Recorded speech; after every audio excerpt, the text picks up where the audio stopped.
Padahal yang dilakukan, yang disabdakan oleh Nabi, sesungguhnya seorang mukmin yang benar-benar memanfaatkan musim dingin itu adalah dia memanfaatkan malamnya itu dengan memperbanyak tahajud.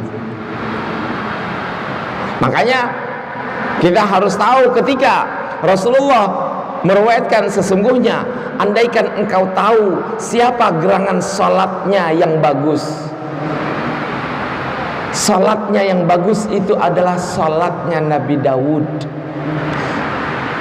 Puasanya yang bagus itu adalah puasanya Nabi Daud.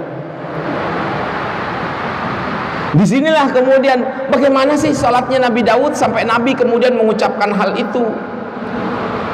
Nabi Daud alaihissalam dapat pujian dari Nabi lantaran dia setelah salat Isya dia tidur. Kalau malam itu ibu hitung berapa jam, setengah dari malam itu digunakan oleh Nabi Daud untuk tidur dulu. Setengah dari malam ya, tidurnya cepat. Tapi kemudian di tengah malam Nabi Daud bangun. Ngapain bangun? Bangun bukan hanya lihat jam, masuk ke kamar mandi, wudu, gosok gigi, bersihin muka, wudu, langsung sholat malam. Karena kenapa? Nabi kita sudah mengajarkan, sesungguhnya hambaku yang dalam keadaan tidur, dia harus tahu posisi tidurnya itu, dia diikat oleh ikatan syaitan itu 3 kali. Dengan 3 ikatan, Bu.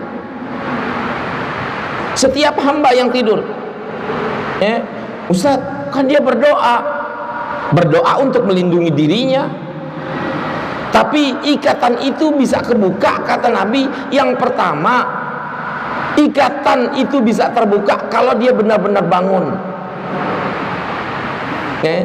Kita kan terkadang kalau bangun, kalau tidur susah-susah bangunnya.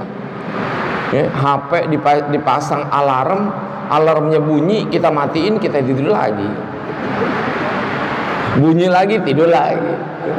Padahal kata Rasulullah, andaikan engkau bangun di tengah malam, maka bangunnya engkau itu akan melepas 1 dari 3 ikatan setan. Makanya Nabi menggambarkan orang yang sudah dalam keadaan tidur dan azan berkumandang. Jadi azan gitu udah jelas-jelas rumahnya dekat, azannya kedengeran, tapi dia masih molor. Kata Nabi itu perumpamaannya kayak dikencingin setan. Kenapa? Azan segitu keras,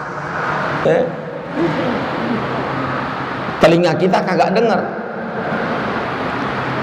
Yang kedua kata Rasulullah, ikatan itu bisa terbuka kalau kita ke kamar mandi wudu.